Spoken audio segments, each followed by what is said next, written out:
The Death Mage Who Doesn't Want a Fourth Time. Chapter 10. Armor in Both Hands. Speaking of dreams.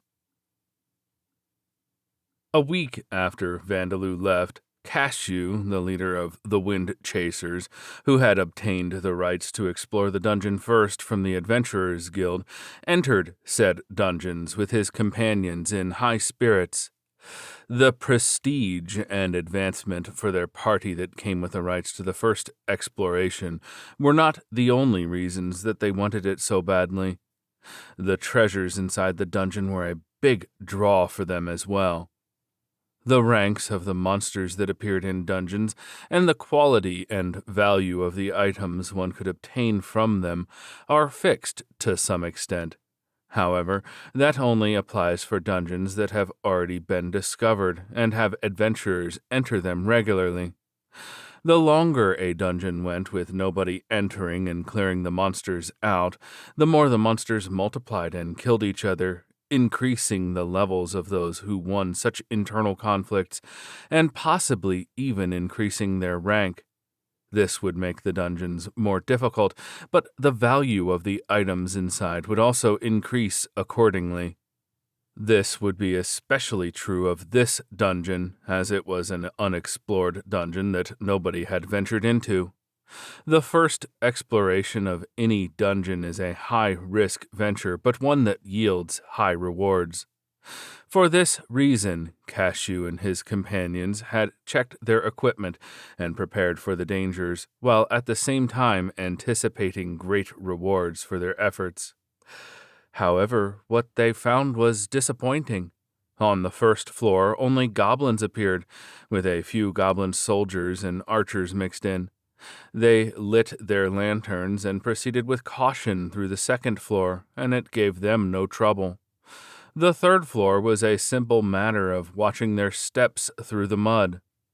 Most of the monsters appearing are rank 1. There's the occasional rank 2, but they're few in number. Isn't this one of those low-difficulty F-class dungeons? Dungeons are ranked by the Adventurers Guild based on their difficulty. This sets a standard for how many adventurers of the same class would need to form a party to clear it. An F-class dungeon is the easiest of dungeons, a labyrinth used as a training ground for novice adventurers.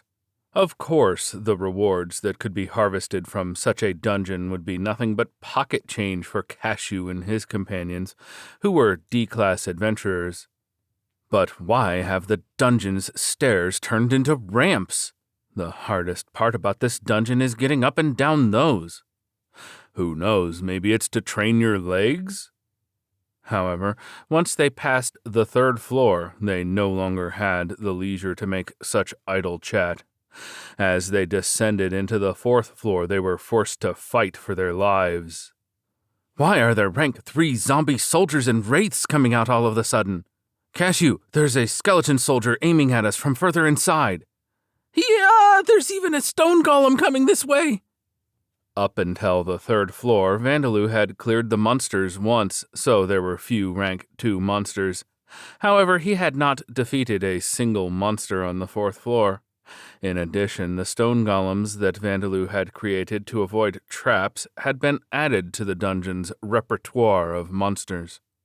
And since Cashew and his companions did not possess the death attribute charm skill, the undead attacked them fiercely.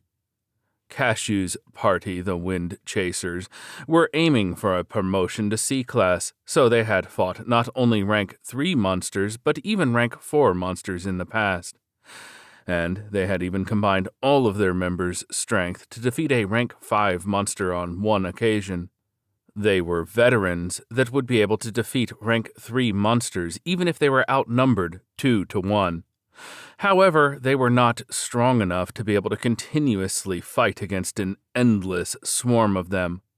Shit, we're retreating now. Deciding to make a tactical retreat before sustaining too many losses, Cashew and his party returned to Taro and gave up on conquering the dungeon on their own, joining forces with the Steel Wings and the White Stars before challenging the dungeon once more. With 15 D-class adventurers gathered together, they were able to get through the 4th floor without difficulty and barely managed to conquer the 5th floor. However, they fought an incredibly difficult battle against the rank 6 Black Skull General and the 10 rank 4 Cursed Armors. In the end, they were forced to retreat as well, and the Adventurers Guild commissioned a C-class party for the first clearing of the dungeon. However, those C-class adventurers were disappointed. "I had high hopes since this was an uncleared dungeon, but this is all we get, huh?" They defeated the Black Skull General safely, but there was no treasure desirable for any C-class adventurers in the treasure storage room. The items were worth only loose change in their eyes. The weapon and shield used by the Black Skull General was using a problematic mana absorption ability during the battle, but they fell to pieces as soon as he was defeated, so the adventurers were unable to claim them for themselves. Undead monsters have a high chance to yield magic stones, but most monsters at rank 4 and above dropped magic stones anyway.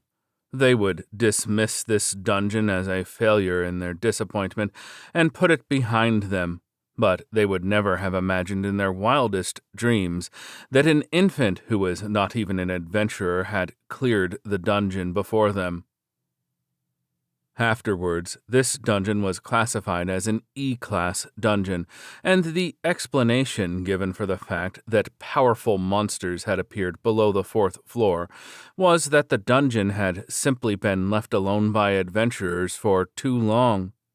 And then the dungeon was used to train new adventurers. The 2 pieces of magic armor that Vandaloo had enchanted were products carefully created by adding metal armor on the outer surface of a monster's hide, but lined with soft monster fur so as not to damage delicate skin.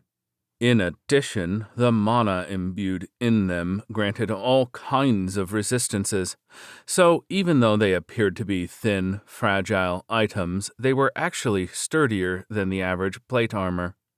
The blue high-legged leotard armor was a V-shape split above the pointed crotch region, leaving the navel and important internal organs beneath it completely exposed. The chest part would probably only cover 2/3 of one's breast, and the back also left bare until just above the buttocks. The bikini armor is just as lacking in surface area. It also does not cover more than 2/3 of the breast, and the bottom part is cut quite low, as if it had been taken into consideration that a beast person with a tail may wish to wear it. But unlike the swimsuit-like torso portions, the shoulder armor, wrist covers, and leg guards are properly made. This imbalance causes the wearer to have an immodest appearance, though perhaps they would be a stimulating sight for anyone who sees them, though this only applies if a woman is wearing it. "It wasn't anything to be concerned about after all." Vandaloo gave an earnest nod as he examined the high-leg armor and bikini armor before him. Indeed, they were just suits of armor. The high-legged armor housed the spirit of Sam's eldest daughter, Saria. The bikini armor was inhabited by his second daughter, Rita. Both of them were of marriageable age, and according to Sam, they were his 2 adorable daughters who took after their mother. However, now that they inhabited these suits of armor, only these suits of armor could be seen, even for Vandaloo, who possessed an affinity for the death attribute. However, since their spirits had the appearance of burnt corpses, this was probably for the better. He had also said this when he had used his daughters to haunt these suits of armor to create living armors. Even though these suits of armor were very revealing, not even the tips of Sam's daughter's Pinky's fingers would be exposed if they were to be inhabiting these, so there was absolutely no need to worry. Even if one were to try to peek at their chests, they would not see cleavage, but the inner lining of the armor on the other side. "Well, I guess it's good enough that I've increased my number of rank 3 allies. Now then, let's get on with the experiments." With these words, Vandaloo began to pour an excess amount of mana into Saria and Rita. The two of them soaked up hundreds of thousands, millions of mana, colored black with the death attribute. The two of them began to tremble as if writhing in agony, but even after this continued for a while, there was no further change. When Vandaloo checked their statuses, neither their levels nor their rank had changed. They were still a living high-legged armor and a living bikini armor, although for some reason this process apparently felt pleasant for them. As I thought, it's no good. He had tried the same thing on Bone Man and the others, but they hadn't undergone any change, though he did get the feeling that their bones were shinier and the cracks in them had disappeared afterward. But the skeleton general and the living armors he had encountered in the dungeon had become visibly stronger. Maybe you haven't met the requirements for them to increase their rank. Requirements? Yes, I'm not very knowledgeable about how monsters increase their rank, but if it's like how people's jobs works, I think that there are requirements besides increasing their level. According to Darcia, job changes sometimes required several conditions other than reaching a certain level. For example, even if an adventurer with the apprentice mage job reached level 100, their skill with magic had to be of a certain standard to advance to being a mage. To be precise, they required at least one skill at level 2 or above. There are other examples that are not limited to skill requirements. A job change to knight requires one to be knighted, and one must possess a magic sword in order to become a magic swordsman. Certain ceremonies or prestige and possession of certain items could also be requirements. Also, one needs to be a beast man to become a beast fighter, a requirement that one must be born with. Darcia's suggestion was that perhaps there were similar requirements for monsters to increase their rank. So then, that skeleton general and those living armors had reached the requirement level to increase their rank, but weren't able to do so because they didn't meet the other requirements. And then when I poured my mana into them, those requirements were fulfilled, and they increased their rank? Is that right? That may be the case. I see. It did make sense, now that Darcia said it. Goblins did not become goblin mages and then learn how to use magic. Goblins with talent for magic, who then became proficient with it, increased their rank to become goblin mages. In other words, there was no easy shortcut, such as pouring mana into the monsters to have them increase their rank. Well then, if any of my undead don't increase their rank after reaching level 100, I'll try it out then. Saria, Rita, thanks for participating in my experiment. Make sure you practice using weapons with everyone later. As Saria and Rita were maids, they naturally had no knowledge about fighting. Therefore, it was necessary to have them undergo training so that they could learn the skills that they needed. For that purpose, Vandaloo decided to have them choose weapons for themselves. As they were beginners, he had expected them to choose swords or spears, but Saria chose a halberd and Rita took a glaive. They were the items that they had discovered in the dungeon, and though Vandaloo was unsure exactly what effects they possessed, they were considerably powerful magic items. However, he had the feeling that they were not exactly ideal for amateur fighters. Are you sure that you want those? In response to Vandaloo's question, Saria and Rita swung their weapons through the air to reassure him that it was fine. Perhaps it should be expected of living armors, but they were able to lift these heavy weapons in a way that they would definitely not have been able to do in their previous lives. If you say so, but if it's too difficult, make sure you change to a sword or a spear. If you prefer heavy weapons, there's a cudgel as well. As Vandaloo said that, the two of them happily, probably, began their training to polish their skills with Bone Man and the others.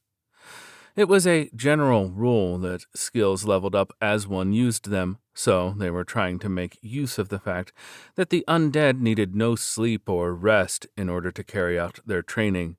With that said, nobody present knew how to use a halberd or glaive, not even Vandaloo.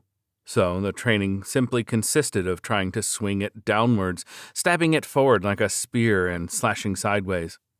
This was far less efficient than real battles, but being on a continuous journey while also constantly looking for sources of experience points, such as goblins and bandits, would be too tiring for Vandaloo, even if the undead could handle it. Also, he wasn't particularly keen on contributing to the maintenance of peace in the country of Murg. Well then, I'll take care of these walnuts that we picked up yesterday. The sun was still high in the air, and Vandaloo wasn't feeling tired, so a nap would come later. Being the only one to slack off didn't sit well with him either, so he began preparing some walnuts. He had more than enough food, but having salt as his only option for seasoning was getting dull, so he planned to make sauce using the walnuts. He had a vase full of walnuts that had been picked yesterday afternoon. They were still unripe, and the fruit was still intact, so eating them as they were was out of the question. He spread them over the ground. They'll need about a month or so, huh? Decomposition. And then he used Death Attribute magic to speed up the decomposition process by a month. The unripe fruit turned black and muddy. Washing away this decomposed fruit with spring water that he had used golems to collect caused the seeds to come out. Peeling their shells finally yielded the walnuts. But he had to be careful not to be impatient and crush them by accident. If that happened, the broken fragments of the shell would become mixed with the walnuts, and less of the walnuts would be usable.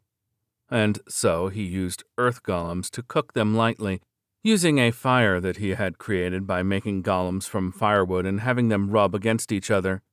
Doing this made it easier to break the shells. Now all you need to do is split the shells with a knife once they've cooled down, so Darcia advised. As a member of a race that lived in the forest, she was knowledgeable about how to use things that the forest provided. Vandaloo used heat leech to cool the walnuts down and then used his nail to split the walnuts. Darcia had told him to use a knife, but lately he had become able to grow his nails to a certain length at will, so he decided to put this ability to practical use. In the future, I might have to use these to fight or something. His late father had been a master of close-quarter combat and had been good at fighting using his claws. Could this be a hereditary trait as well? As Vandaloo wondered this, Darcia opened her mouth as if she had just thought of something. Future, huh?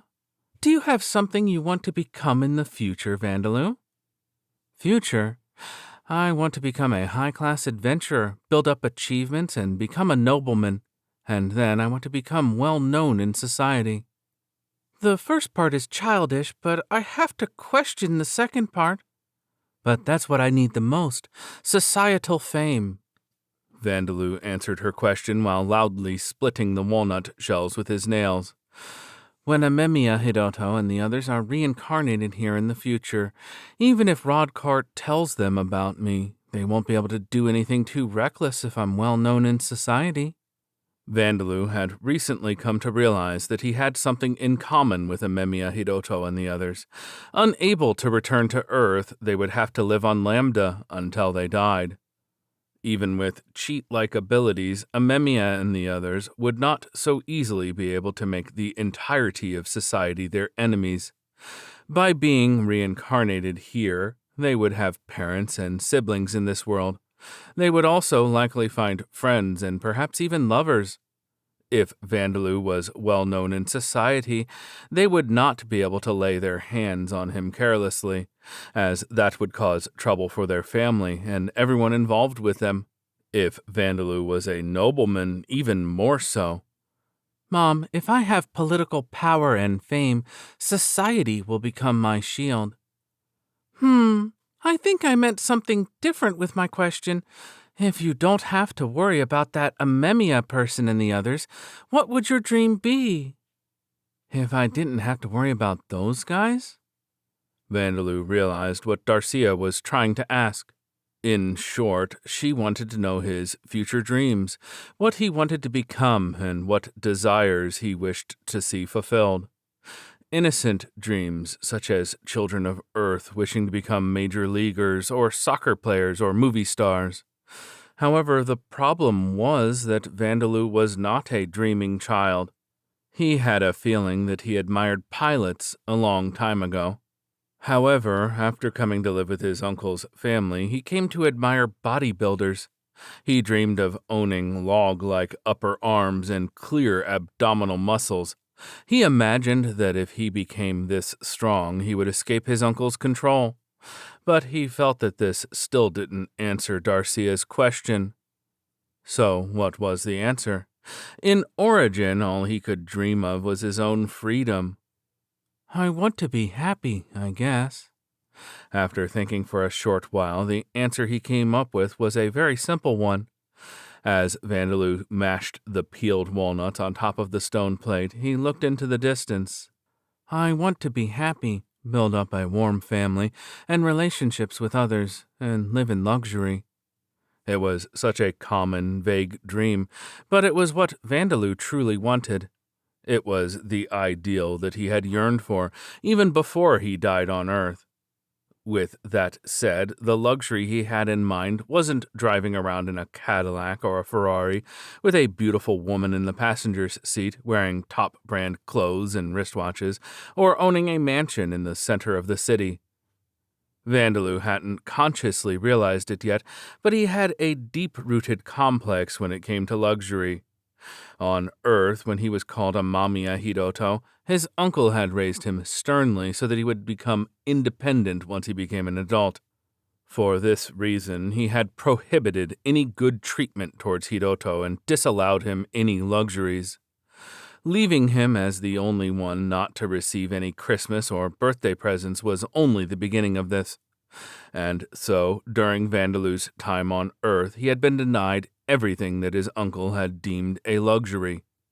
Games and toys were luxuries, so even if he borrowed them from his friends, he was not allowed to play with them. Whatever was trending at the time was a luxury, so it was banned. Everyone has a yo-yo, spinning tops are popular, collecting erasers of different shapes was a game, all banned. If you have any, throw them out right away.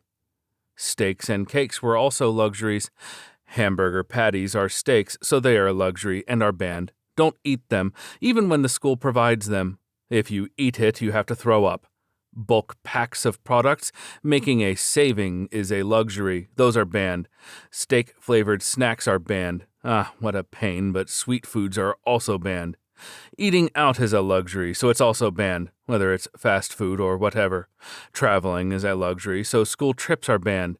Spending leisure time doing what one wants is a luxury, so you have to stay home by yourself. New clothes are a luxury. As if allergic to luxuries, his uncle had banned every single luxury possible. If the cup ramen and buns from the convenience store so much as had the words luxury or high quality on them, he would be struck with an open palm and be shouted at with words such as, indulging in such luxuries when you don't even have parents. Don't act spoiled. It was the absolute worst after a documentary about needy children overseas aired on television. He didn't do anything, but he was suddenly shouted at and asked why he wasn't feeling embarrassed about being so spoiled when there were children suffering like this around the world, and then he received multiple strikes. Because of this, all his clothes were handed down from his uncle's children of the same age, and at some point he began having to cook all of his own food. His normal behavior was strange, so he was unable to make any friends, and nothing good came from having his teachers notice him. In addition to this, his uncle believed that striking a child with a fist might be considered abuse, but using an open palm is discipline. So his uncle never regretted his own actions. Of course, his aunt and cousins did nothing to stop his uncle. Abandoning him was safer for them than trying to interfere. If this treatment was because his uncle's family were poor themselves, then it could be justified. However, they had money.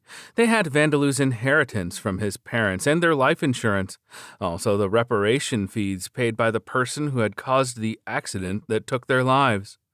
The total amount was enough to raise 3 children from birth, put them all through private university, and still have money left over. In such conditions, the treatment of Vandalu was inexcusable. He managed to save money from his part-time job to go on the high school trip, but the boat was sunk by terrorists, which only added insult to injury. It was even more infuriating to think that his uncle had promised that the remainder of his parents' inheritance would be his once he left the house, but now his uncle's family would keep all of it. And then he lived his second life in Origin as a laboratory animal. He didn't even have freedom in his second life, let alone luxuries. That was why Vandalu wanted to become happy and live in luxury in his third life. First of all, he wanted to live in a society where he could spend money. I'll decide what's a luxury and what isn't when I arrive in the Orbalm Kingdom, though. Really? I think if you become a high-class adventurer, you'll become rich just from that. Yeah, it's fine. I'll kill High Priest Gordon and Hines properly. Yeah, thanks, but you don't have to force yourself, you know. All right, I'll become strong enough that I'll be able to kill them easily. All right. Thanks, Mom. Is it all right for me to feel relaxed about that? Still, don't push yourself, okay? For some reason, Darcia had the feeling that Vandalu didn't quite understand what she was trying to say, but she gave up, knowing that her chances of making him understand were low. In fact, becoming a nobleman in the Orbalm Kingdom meant that it was likely that High Priest Gordon and Hines, who lived in the Amid Empire and its nations, would become his enemies anyway. If Vandalu decided it was necessary to kill them, then it probably was. The walnuts were complete after adding some herbs that he had obtained from the forests. Vandalu wanted to add nice-smelling oil to this, but he had no such oil available. Still, knowing that tonight's dinner would taste better, he gave a satisfied sigh. It sure would be nice to eat some rice instead of burned, hard bread. Thankfully, Vandalu's uncle's luxury allergy hadn't extended to banning rice. Vandalu hadn't thought anything special about eating rice when eating it on Earth, but now that it had been more than 20 years since he had last eaten it, he missed it now. Rice? I think that they make it in the Orbalm Kingdom. The countries are sometimes called the Amid Empire of Bread and the Orbalm Kingdom of Rice. Seriously? The Orbalm Kingdom scored some points in Vandalu's heart. Vandalu turned 16 months old in October. As autumn began to turn into winter, he finally reached the eastern end of the country of Murg. Further east than this, the land was ruled by nature and filled with devil's nests. Vandalu had to get through that and then cross the mountain range. However, it was ill-advised to attempt to cross the mountain range during the winter. Vandalu decided to hide in the surrounding forests while attacking nearby bandits until spring, just as he was doing now in a thicket near a devil's nest, waiting for the sun to go down. This was Vandalu's plan. Now that I think about it, I've never been skiing before. With my current physical ability, I wonder if I'll be able to learn it quickly. On Vandalu's status screen, his physical ability, even the agility that had been his lowest attribute, was now higher than that of a normal adult male. However, it would be reckless for an inexperienced person to attempt to ski on a normal slope. Skiing? Is that also something from Earth? Sam, the dim white silhouette sitting in the coachman's chair, speaks up. This was his spirit form that he had now that he was a ghost carriage. He was holding the reins of similarly spiritual horses. His body was not well defined, like a ghost in a ghost photograph, but Vandalu thought that it was much easier to talk to him now compared to before, when he wasn't visible at all. It's a sport on Earth. You put planks on your feet and then slide down snowy hills. You don't have it in this world. I have never heard of it, though I have heard of sledding. After talking to Sam and Darcia, Vandaloo came to realize that on Lambda, sports such as the ones on Earth didn't really exist. To be more specific, there were no sports that one enjoyed for the sake of competition and leisure.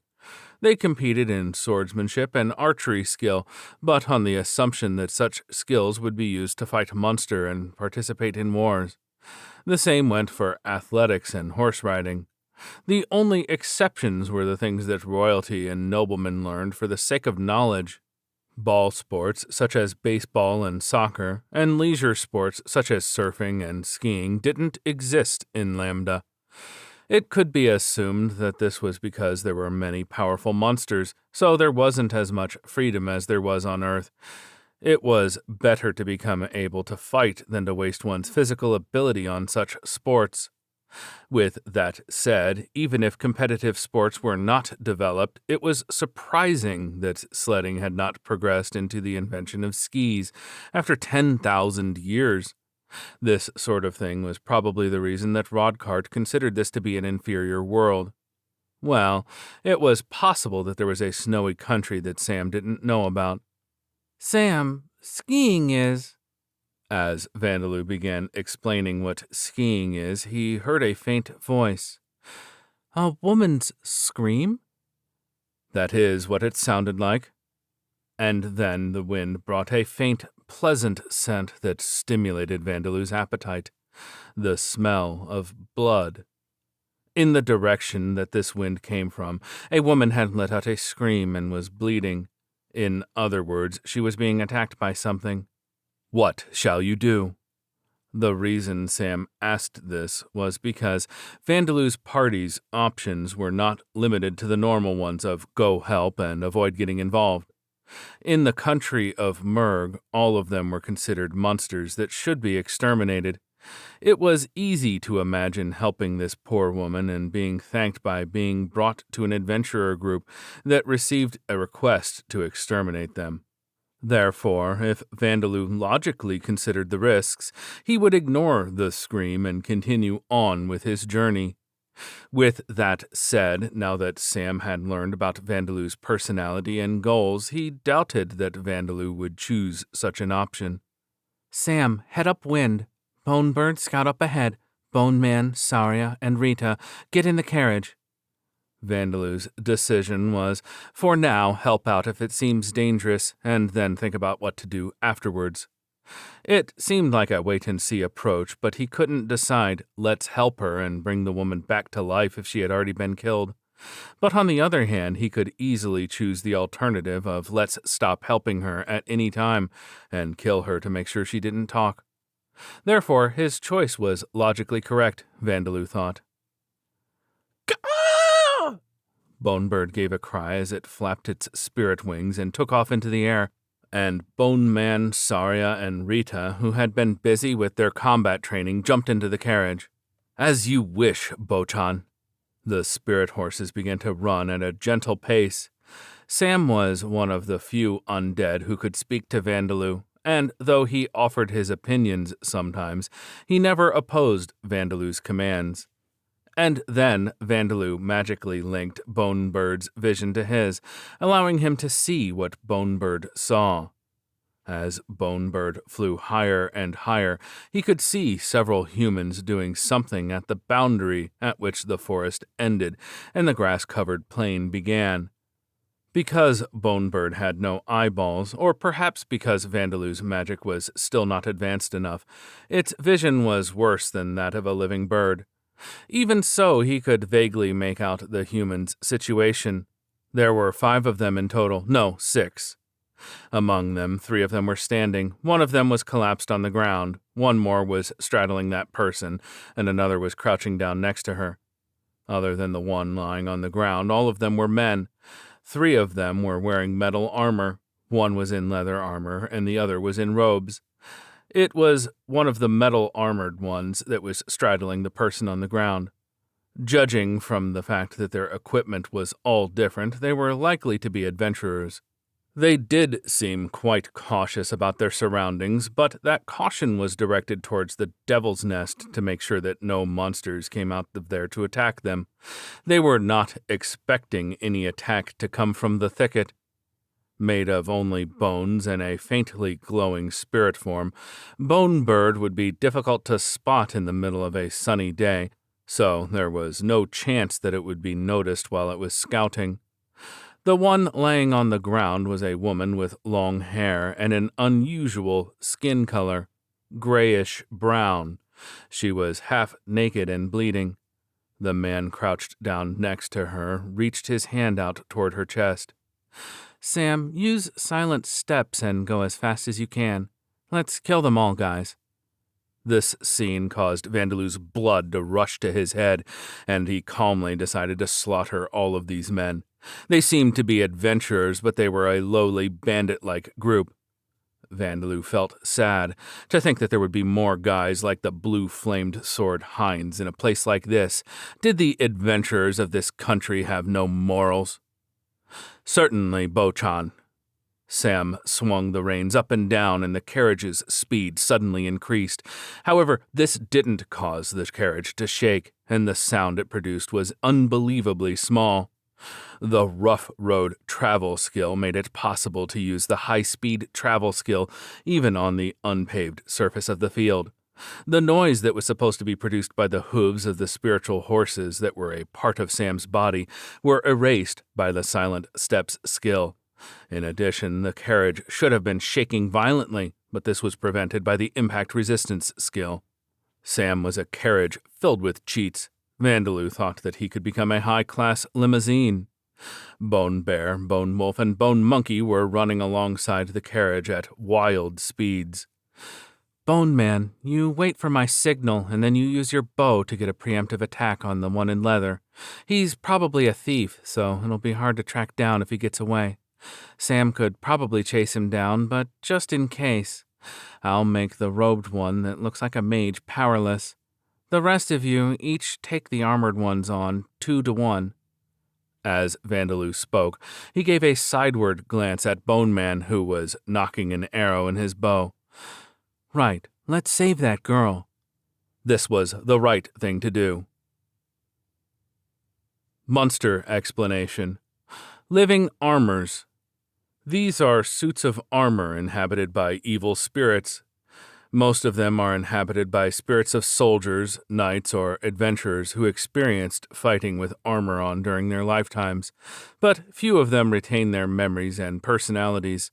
Most of them simply attack the living indiscriminately.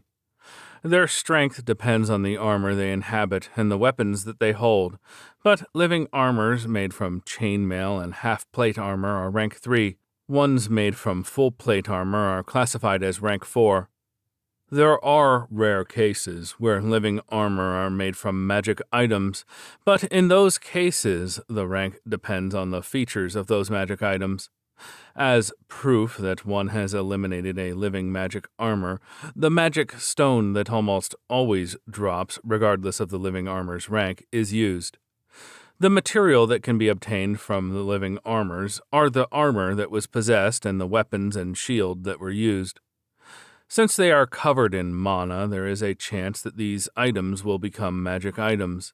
Using these items as they are is particularly dangerous, as there is a chance that the bearer becomes cursed, but purifying them makes them safe to use. Saria and Rita are inhabiting suits of armor that are magic items, but as they are maids who never experienced using weapons during their lifetime, their skill levels and rank are appropriately low. However, this does not harm the functions of the armor itself, so their defense and resistance skills are unaffected. Skill explanation. Mental corruption. This is a skill that represents mental derangement, the depth of one's trauma and the severity of phobias. It also functions as a skill that protects one's mind from the effects of poison and curses and magic. However, many organizations that encourage the acquisition of this skill are connected to underground organizations or are underground organizations themselves. In urban areas, this skill is to be considered an illness, and specialized facilities exist to treat it. Many individuals who possess this skill are abnormal sadists and murderers, soldiers and adventurers who have experienced horrific battles, and assassins who have become unable to feel discomfort and guilt when killing people. However, as there are also many artists and inventors who possess the skill and have left behind their names and deeds in the history books, there are few cases where one is imprisoned simply for possessing the skill.